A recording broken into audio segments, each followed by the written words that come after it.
Hello everybody, welcome to another record update. So let's get started. First one is Marvin Gaye and Kim Weston, a duet album titled Take Two. Don't really know much about Kim Weston other than she wasn't very successful on her own, so there isn't much of her solo recordings. I do have actually a compilation CD from her, but yeah, I love these Marvin Gaye's duet albums, and this one is also a great example of them. Okay, Elvis Costello and the Attractions, Almost Blue, his country album. When I first put this one on, I thought that, well, that doesn't sound like country, but it was only the first song. First song doesn't really sound like country much at all, but the rest of the album is actually a good version of country. It's not like strictly a country, but a good take on what country music can be. Okay, bit of a classic Finnish record history. This is Eero ja Jussi and the Boys, number one, numero yksi. Also, this is a double album version, also includes singles 64-65. This was released in 1965, and this was actually the first Finnish released rock album. Although their version of rock is kind of lightweight. But yeah, I do like it. I don't think it's anything extraordinary, but I do like it. Okay.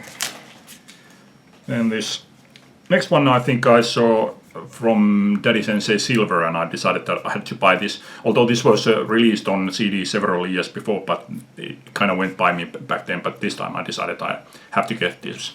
This is the Best of REM, Best of REM, in time 1988-2003, and this is my favorite period from REM, and I only have the first three albums from this period, so it was great to get songs like All the Way to Reno, Imitation of Life, Day Sleeper, Electrolyte, All the Right Friends, At My Most Beautiful, just brilliant stuff. Yeah, this was really, really good find. Unlike this next one, which is the other one of my biggest disappointments in a long time. This is Dead Letter Office by REM. This is a B-side collection, and I didn't like this at all. Well, there were a few good songs, but overall I didn't like this. Best thing about this were these sleeve notes here, which were written by Peter Buck, and he has quite a hilarious sleeve notes. He also wrote the sleeve notes for this compilation also.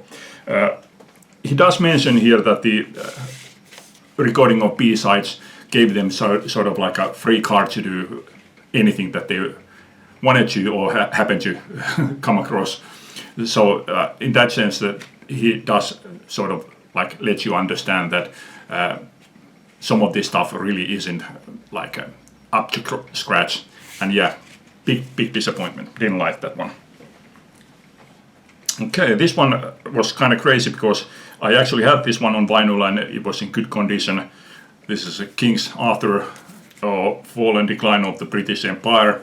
I have had this one on vinyl already, but this one is a gatefold sleeve, and I wanted this one sort of like in pristine condition. This is one of my favorite King's albums. This was my favorite one for a long time before I bought Muswell Hillbillies. Okay, this is Swedish power pop Atomic Swing, A Car Crash in the Blue. I think this was their first album. Yeah, great, really melodic power pop. And I have to say that one thing that I really like about this band is the bass player. He has really like a bouncy bass lines, sort of like Bruce Foxton has in a Jam. Yeah, really, really great stuff. Okay. Okay. Next one. This was RSD release, but I found this a few months later. This is New Barbarians, live in Maryland, Buried Alive, triple live album. I'm really a big fan of Ronnie Wood's solo material, so I was really glad to get this, although I've had this one on CD for many years. Yeah, just just great. Ronnie Wood's solo stuff is kind of rough around the edges, but just the way I like it. Okay, let's take a few CDs first. I think I have seen some of our Canadians VC members talk about this band. This is Tragically Hip. I believe this is their debut sort of mini album. It's 7 songs. This is late 80s. I think this was 87. Indie rock. Not really. Indie rock isn't really like close to my heart, but I do like some of the stuff, and I did like this one also.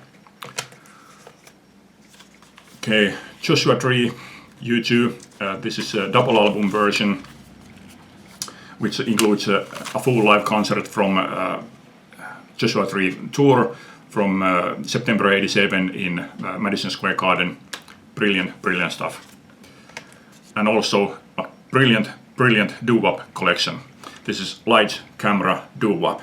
This is a 28 song collection which collects songs from which are used in movies like Goodfellas, Mean Streets, American Graffiti, Revolutionary Road, Dirty Dancing, Good Morning Vietnam, and so on.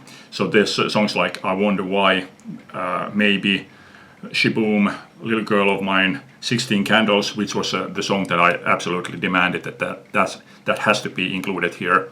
Come Go With Me, Little Darling, I Only Have Eyes For You, Glory of Love, Why Do Fools Fall In Love, Book of Love, Crying in the Chapel, Earth Angel, In the Still of the Night, Since I Don't Have You, Good Night Sweetheart, Good Night.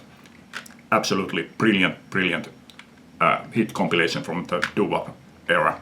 I already had another doo-wop compilation, but that was more of a rarities collection.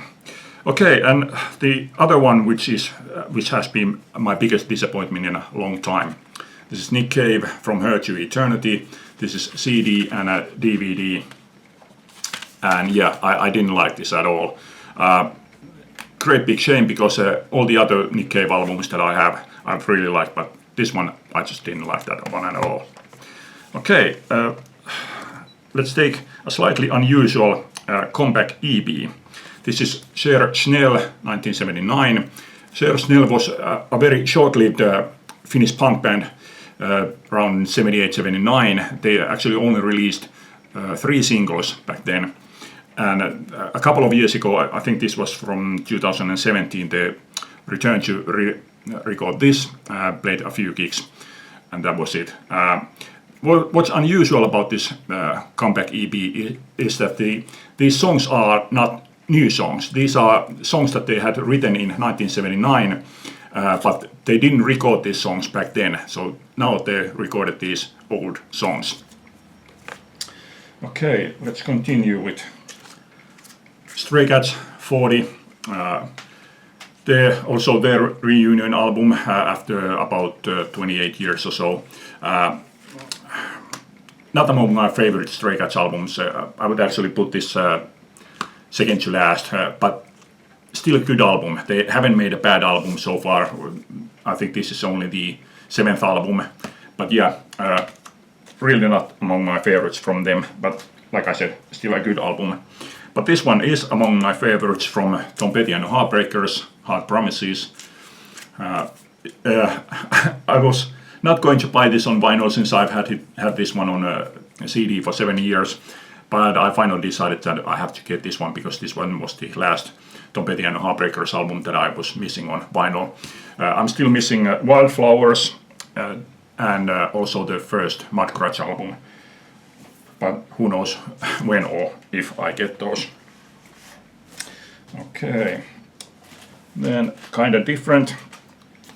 This is Buena Vista Social Club, the Rycooters concept of Cuban music.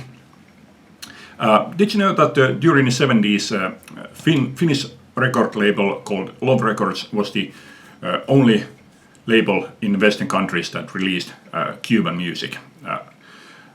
And it was also through that label that was the only legal way to obtain Cuban music back then.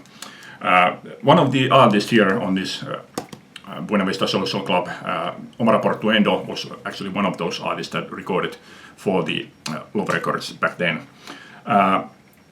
and we also have had about 20 years or so. We have had a radio show here that plays Cuban music.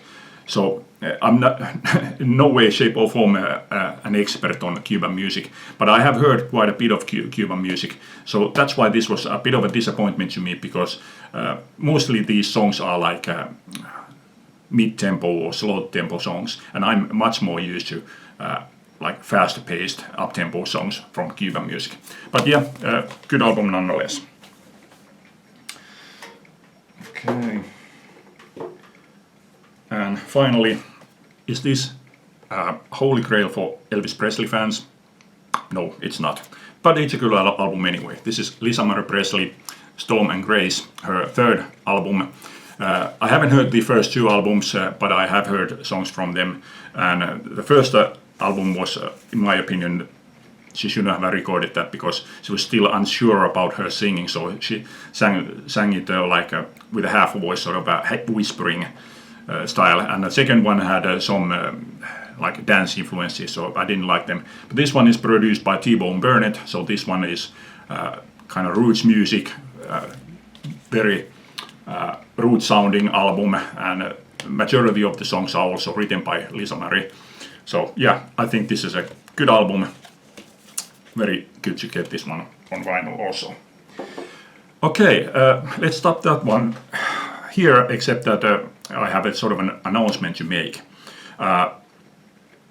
It was coming up to mid-October that I realized that I was falling behind on my listening. I was buying so much records that I just couldn't keep up with my listening anymore. So I decided that I would go on up until the end of the year, that I would buy anything and everything that interests me. And after that, I would stop buying vinyl, with the exception of the records that I would hear that are going to be released after New Year. So that I would hear about those releases coming before the end of the year. So, for example, right now I know that there is going to be a Dio reissues, and also there's going to be a one Finnish band 3-album catalog that's going to be reissued. I only have the first one of those albums, and the other two I have never even seen those. So I will be getting those. Yeah, and I'm going to stop buying vinyl albums. I'm still going to continue buying singles, but not albums, because I have already run out of space for vinyl. I don't have any space for them anymore. I still have room for about 80 CDs, so I can continue buying CDs. But yeah, time will tell how much success I have with this decision. I don't have high hopes for being able to hold on to this decision, but who knows. And yeah, I still have probably about 3 updates worth of albums that I have bought but I haven't still shown. Also 1 or 2 metal updates, and probably 1 singles update of metal singles also. And of course then I'm going to do different kind of